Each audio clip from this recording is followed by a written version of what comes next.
Alright, well, this is probably a good place to start this video. I've been hiking, well, not really hiking, I've been walking for about 2 hours, about 5 miles to get to this spot here. Of course, this is the Tulpehocken Creek, and this is a continuation of my, following the Union Canal series. Of course, episode 1 was just an introduction to it. I am now about a half mile from either the start or the end of the canal, whichever way you want to look at it. But just down that way is about half a mile is the Schuylkill River. So I am on the east end of the canal.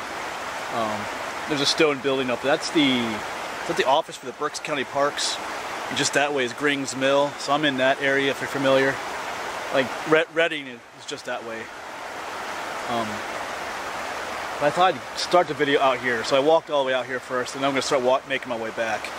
But first I'm going to go across the creek here and go that way, because the canal actually started on the north side of the creek here, and then at this point over here it actually crossed the creek.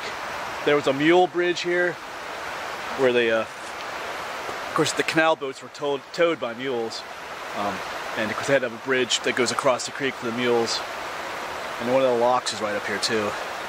But I'm gonna cross. There's a bridge right there. I'm gonna cross over. I've never been down that way, and I don't know if there's anything down to the sea as far as the canal goes. I was looking on the maps. There's a major highway that hugs the creek up this way, so I think most remnants of the canal on that side were destroyed. But I'm gonna go and check. Since I'm here, I'm just gonna go see if there anything is there. So I'll see you over there. Well, I'm not on the other side yet, but making my way over there. There's the bridge that'll take me over. But this right here is one of the locks. I think this is lock number 50.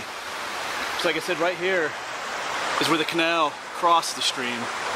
And just up there was a dam, a small dam, and that dam created like an area of higher water here, so the boats could safely come across the stream to the canal on this side, and they entered this lock right back behind me. I think it's lock 50. There was about 50 of them on either end of the canal. I think there's 93 altogether, or 98, something like that. And this modern bridge is where the old mule bridge was previously. So let's go ahead and cross that.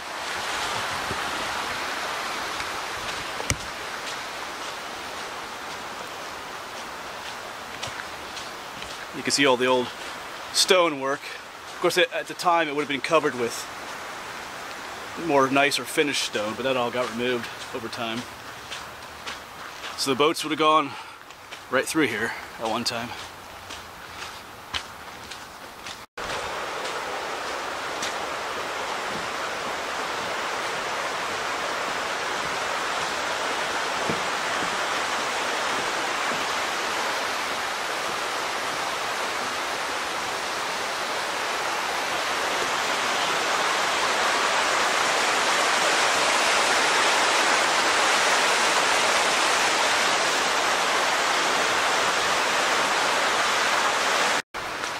Of course, those locks that I keep mentioning, those were used to raise the water level in the canal.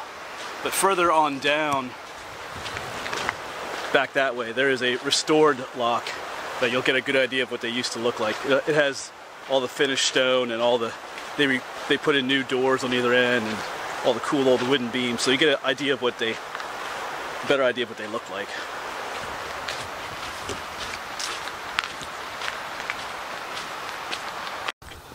Yeah, I should have brought a map showing you where I am. I know one viewer suggested that, but maybe at the end of this video, when I'm home, I'll show you exactly where I was. I'm still on this north side of the creek here.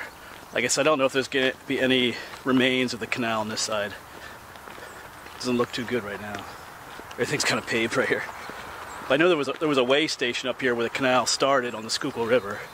You know, that's where they would weigh the boats and determine how much toll they would pay, because you had to pay a toll to go in the canal, to move your goods along the canal. That's what was supposed to pay for the canal.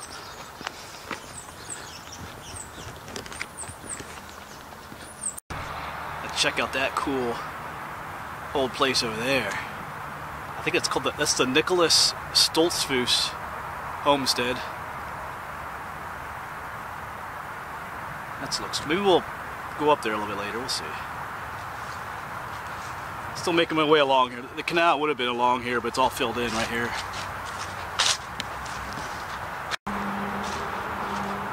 Well, this looks like the end of the trail, maybe. Did come from that way. This kind of looks like someone's homeless camp or something. Water in there, shower or something. It's kind of weird. Yeah, there's a tent here.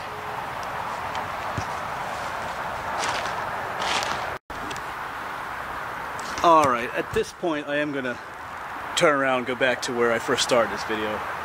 I wasn't expecting to find anything on this side of the creek, but I just wanted to see if I could see anything over here, because I've never been here. But the trail kind of ends here,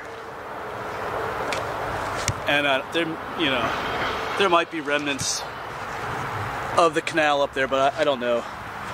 The road, like I said, there's a major highway. Route 422 comes almost right up to the creek, so I'm pretty sure there's not much there. Maybe there is, and there's like weird homeless camps now, so we're getting right near the city of Redding, so this is getting a little creepy finding homeless camps and stuff. So I'm gonna go back where I started, and then we'll make our way back a couple miles along the canal. So let's get out of here.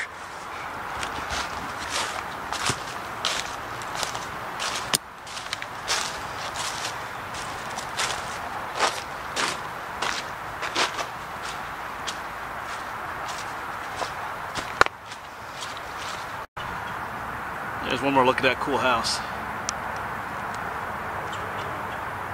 Beautiful old home. Nice barn over there.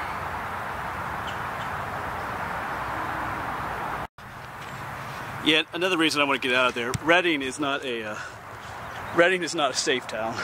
If you're familiar with this area at all, it's a big drug area and everything. And I don't really. When you start seeing homeless camps like that and stuff, I'm not into that. Not the best place to be. So. Let's just get out of here.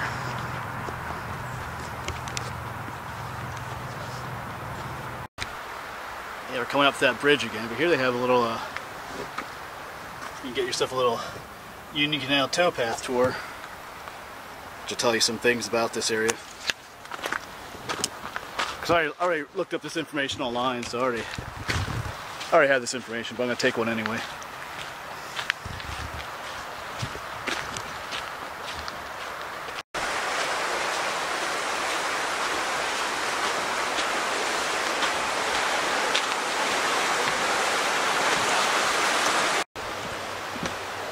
And we're back across again.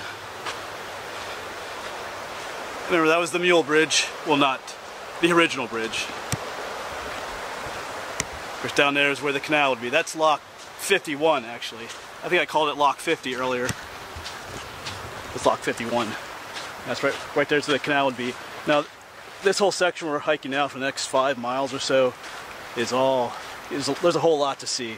Almost the whole time the canal is off to your right as you walk along this trail. So there's a whole lot to see. I'm not going to show everything, or this video would be way too long, but I'll try to show you the cooler things along this trail. And this is a real easy trail to walk along. It's actually a really popular area, especially in the summertime on the weekends. There's like a ton of people out here jogging and walking and biking and all kinds of stuff. It gets pretty crowded. But anyway, cool stuff.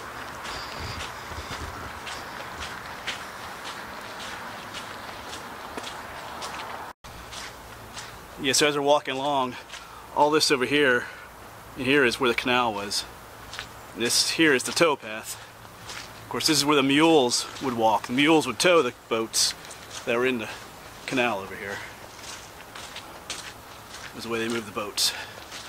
Of course, the canal would have been a lot deeper and filled with water back in the day, but of course over time, you know, they get filled in with sediments and stuff.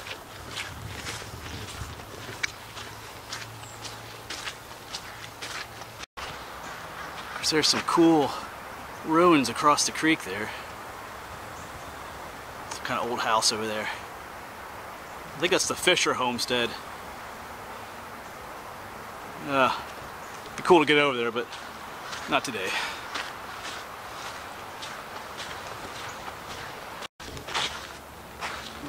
Might be something interesting to see down here. Let's see if we can take a look. We can get to it.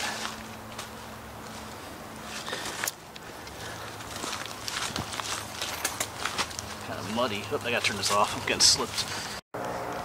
Yeah, check this out. This is an old, I guess they call it a waste culvert. Carried wastewater underneath the towpath.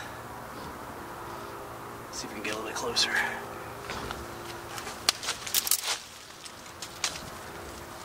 Alright, cool. Let me look at my flashlight out. Alright, let's see what we can see under here, huh? Turn the light, get some light on the subject here. Huh? Goes back a little ways. That's kind of collapsed, I guess, back there. Kind of cool.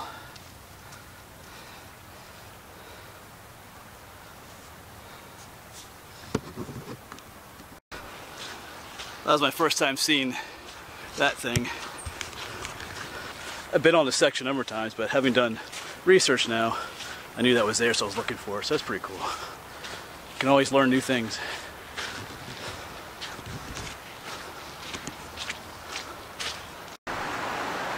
Here's another cool place along the trail. This is Gring's Mill. That's the mill right over there. And there's a dam across the stream here. An old road that goes across. But this was built, the dam and the mill were built in 1931, which is well after the time of the Union Canal. Because there was a lock here. Lock 50 was here, and also a lock tender's house was here as well, but they got destroyed when they built this. Yeah, everywhere there's a lock, which was, you know, every time they needed to raise the level of the water in the canal for the boats, they always had a lock tender's house nearby because someone had to be there to operate the lock, to open and close the gates. So there's always someone there for whenever, you know, the boats were coming up. They needed to have someone there all the time to open and close the gates. And we'll see I think we'll see the foundation for one of those lock tender's houses up a ways a bit here. So.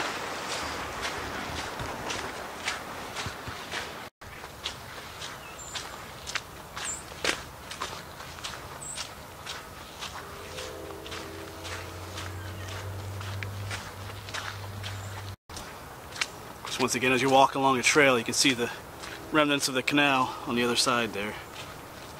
But I got a lot more interesting stuff coming up here yet. One of these locks is supposed to be haunted. There's a cemetery up here that's got a cool story to it. Like I said, there's a restored lock up here, so you can see what they look like. Got some cool stuff to see yet.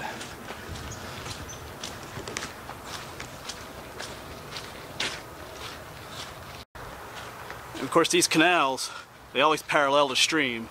You know, the Topahakan is just right over there, Topahakan Creek. That's where they got their water source. I know someone had asked me in the first video, the introduction, where does the water come from? Well, it comes from the stream that it parallels. Sometimes it's right next, sometimes the canal's right next to the stream, sometimes it's a little bit away, but that's where the water comes from. Because they would build little dams in the stream, you know, and that would fill the canal with water and stuff. And if you want to know more about the history when this canal was started and whatnot, you can always watch the first video. I'm not going to repeat all that information in every video that I do in this series. So you can always watch the introduction.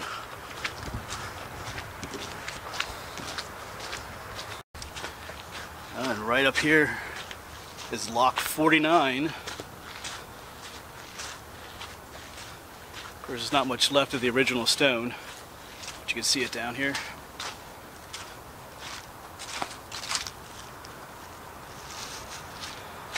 Yeah, Lock 49E, and E just means E is for east.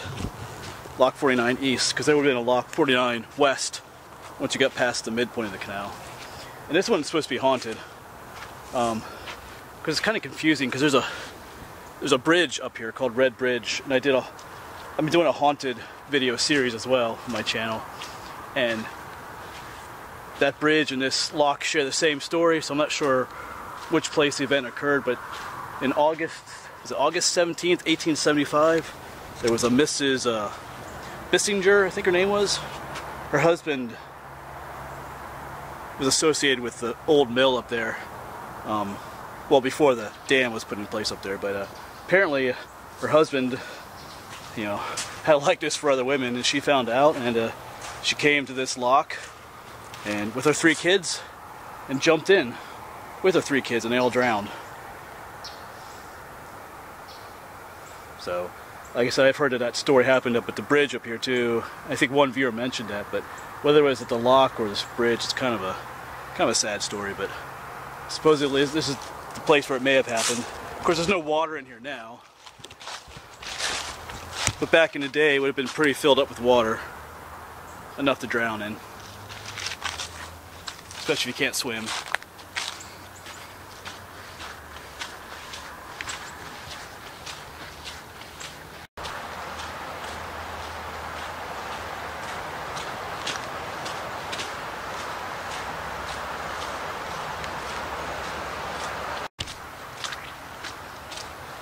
Alright, there is a cool cemetery up here that I'm going to check out here. It's just up there a little ways. I've walked past this spot, who knows how many times. I never knew it was up here, but you know, I did research on this area, discovered this, so we're going to go check it out. Got some cool history to it.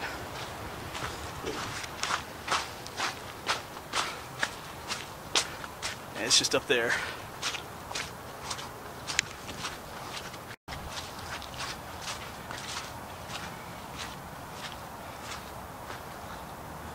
And this is the Deppen Cemetery. Of course, I got some history over here. You can always pause the video and read that if you want to. I'm going to explain quite a bit of it though here.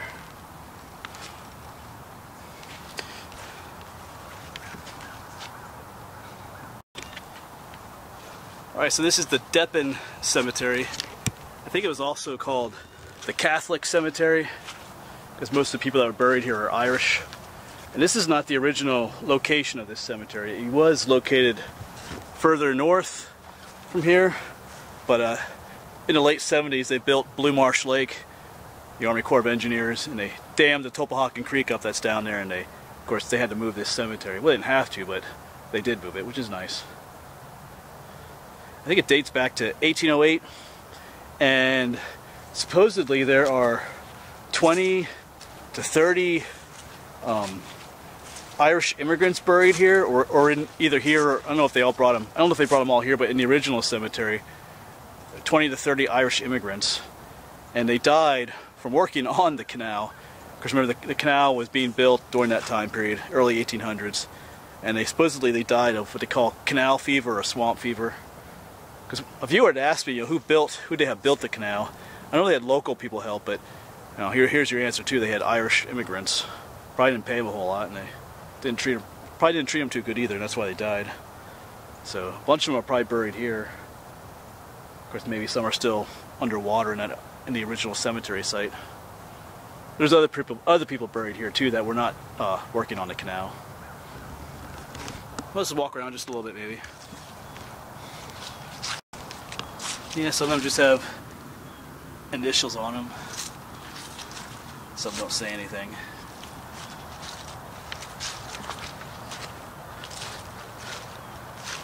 Others do have writing on them.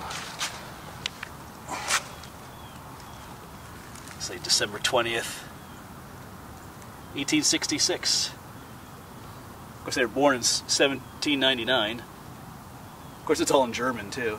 That's what these old cemeteries are.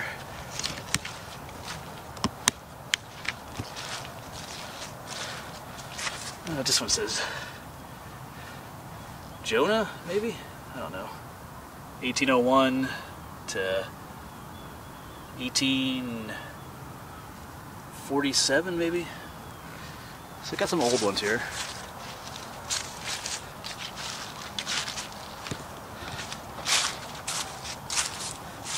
Some just say unknown.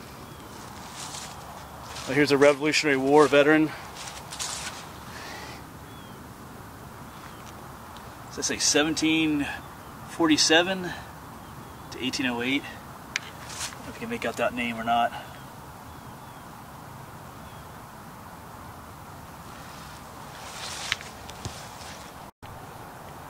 Alright, cool little spot. A lot of history here. You know, it's cool that they did preserve the cemetery and move it here.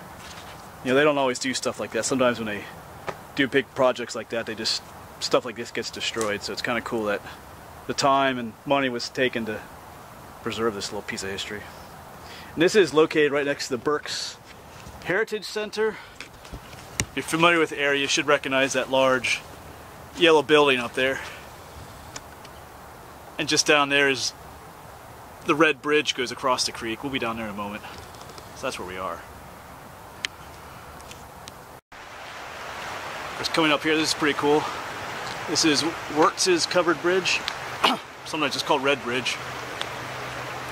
It is the longest surviving single span covered bridge left in Pennsylvania.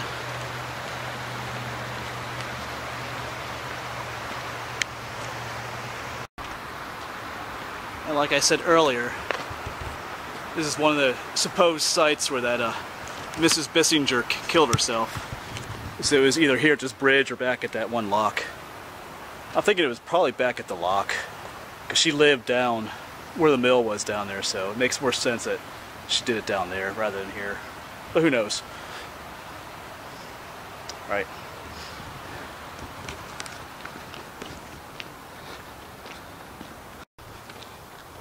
Just up from the bridge, of course the bridge is just right back there. There is, up by this barn, there's I think it's a reconstruction of what when the canal boats would look like.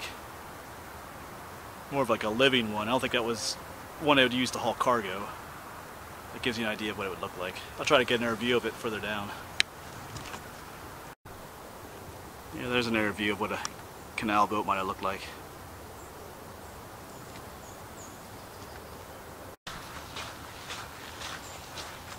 Of course, once again, you always have remnants of the canal on your right.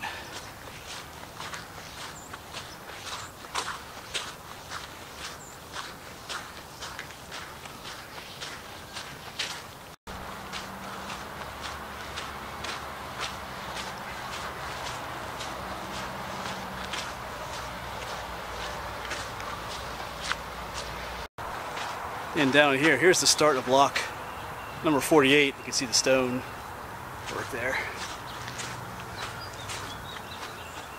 This is lock number 48. Cool house over there. But over here,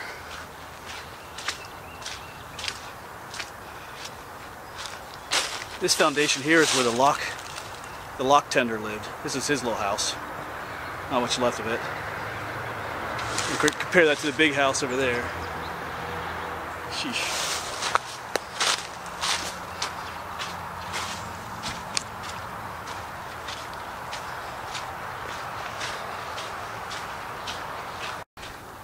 Yeah, the lock tenders' houses were not very big. They were pretty small. Because those guys only got paid, at the most they got paid $10 a month. And on the other end, sometimes they only got paid $1 a month too. I think that was near the end of the canal operating days. So $1 a month. And that big house belonged to someone who had a boat on the Union Canal, so it kind of shows the disparity, the economic disparity there. It's a cool house though.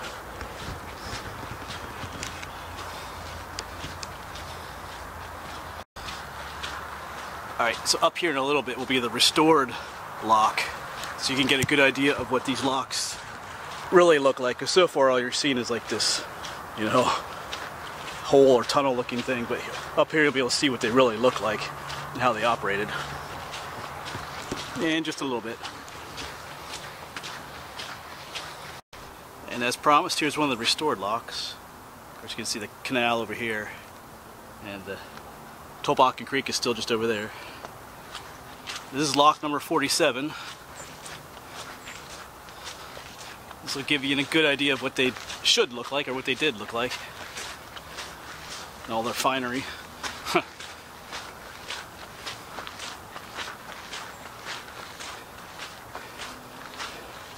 So here's the entrance to it. You can see all the nice stonework that they should have had. There's a problem with most of the other locks we saw today is that they at one time did have all the stonework, but when the canal gets abandoned, people use that stonework for other things. They'll use it to build their house or other things because it's nice stonework, as you can see.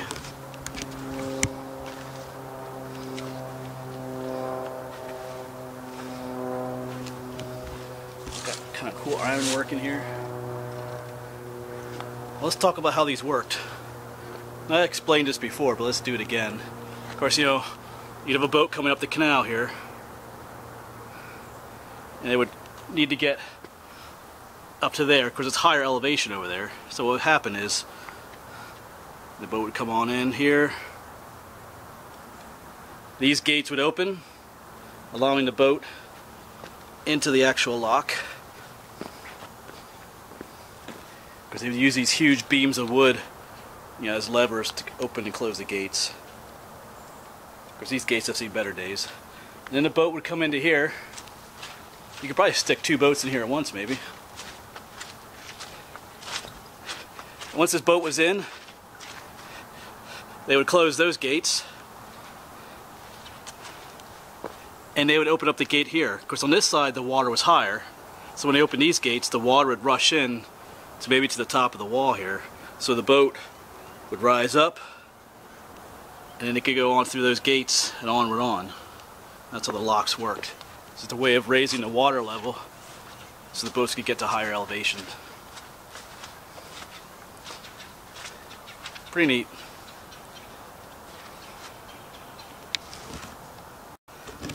Kind of cool how all the ironwork is all bolted into here. Of course, right here is where one of those wooden arms should be, but it's rotted away already. Even up here is another one of those stones. You can see where all that iron was embedded in it. This probably came from somewhere else. Another lock nearby. Pretty cool though. So this is what they should look like, or did look like at one time. Of course, these gates have seen better days though. They should be replaced again. Of course, he was kind of looking down through them.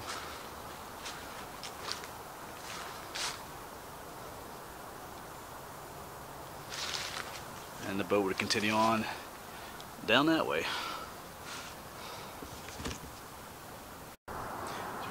So just down that way was the last lock we looked at, lock 47. I was looking for the lock tender's house where it would have been, and I'm thinking was up there maybe, because there's a little trail that goes up there. So I'm going to go ahead and see if there's anything up there. We'll see. Might as well. I'm here. Let's go do it.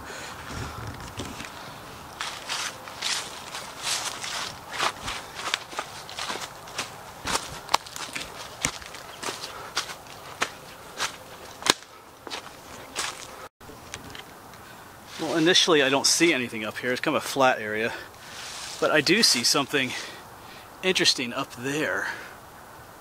I gotta check that out.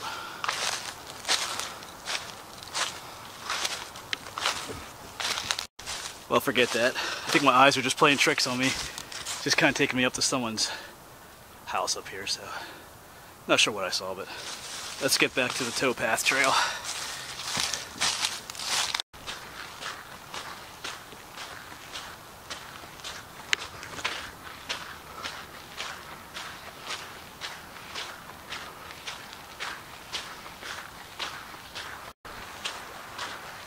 Yeah, here you can clearly see, here's the old canal. Here's the towpath trail. And over there's the creek that would feed the waters for the canal.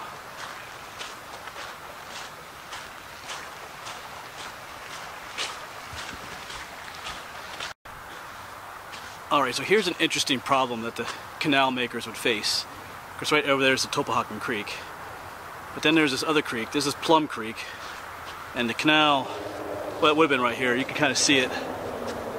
It's right there, but they kind of filled this section. And so the canal had to come across here and go across this creek, which was kind of a problem. But what they did was they built, you can see the remains, the stones, they built a wooden aqueduct across the creek here. So it was like a wooden, it was like a wooden bridge with sides, and it was filled with water. And it would take the canal boats across these other streams that intersected the canal. If you want to see how one works, there's a guy based out of northeastern Pennsylvania. He has a YouTube channel, JP Videos. I don't know what his name is called, JP Videos. But he went to a state park along the Delaware River. I think it was a Delaware Canal State Park, and they had reconstructed one of those wooden aqueducts, and you can kind of see how it worked. It's pretty cool. So you can check that out if you want to.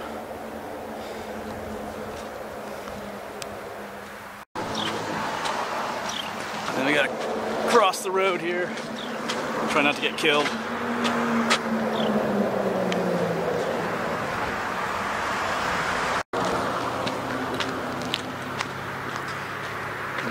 This is Rebirth Bridge Road. That's Rebirth Bridge. There's a nice parking lot up there to access this place, but we're going to continue on this way. And I'm parked. I parked at this place, Swiftwater parking area. So I got another mile to go. One more thing I want to show you, then I'll end this video. Start it up another time then.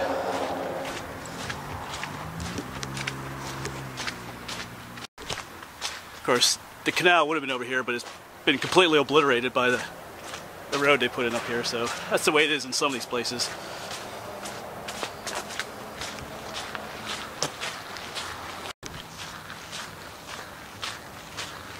But soon enough, the canal reappears to your right again, all covered in ice.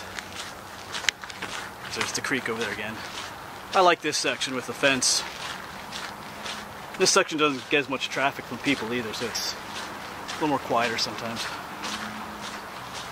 Kind of scenic and peaceful.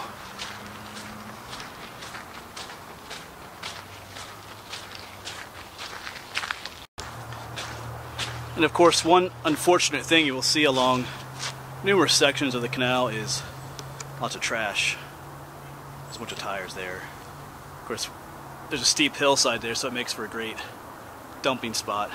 You know, the canal is old. I mean, it ended in, what was it, 1884? So since then, people have been using sections of it for a dump. And there's sections I've come across that are just filled to the brim with trash. So that's the way it is sometimes. We'll see some of that in future episodes.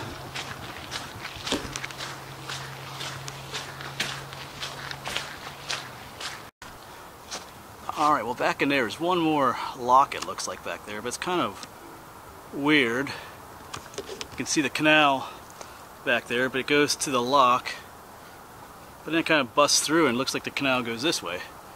So I'm not sure what's going on. You almost missed this one in the summer. All this vegetation, you can't even see that one in the summer. So I kind of forgot it was there, but I think I can make my way around to get a better look at it. So let's go do that.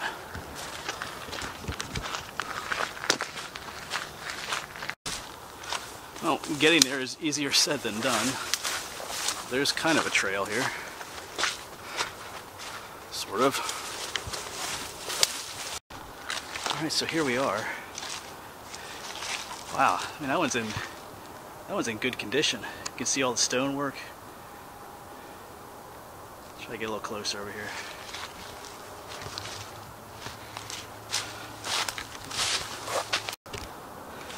Yeah, this one is well preserved. It's kind of hard to get to, it's all overgrown. But here, even here, remember that other one I showed you, the restored one? Whoops, I got slapped in the face. Oh, I showed you where the metal fit into the stone. Yeah, the same one right here. This big stone is where that big piece of wood would open the gates. Same with right over there. Cool. There was a little bit of a collapse right there.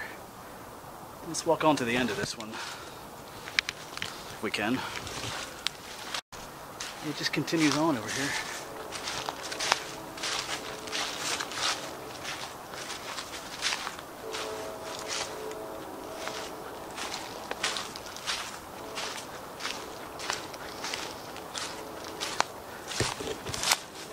And this is where it would have come out at.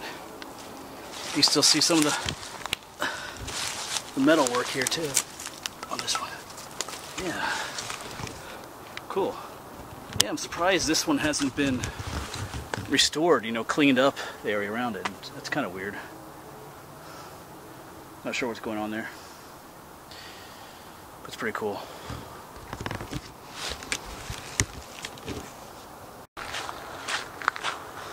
Yeah, so that was a pretty cool section. I had never explored that section there before, so like I said, I'm not sure why they haven't like cleared that out and restored it. It's a pretty neat spot. But oh well.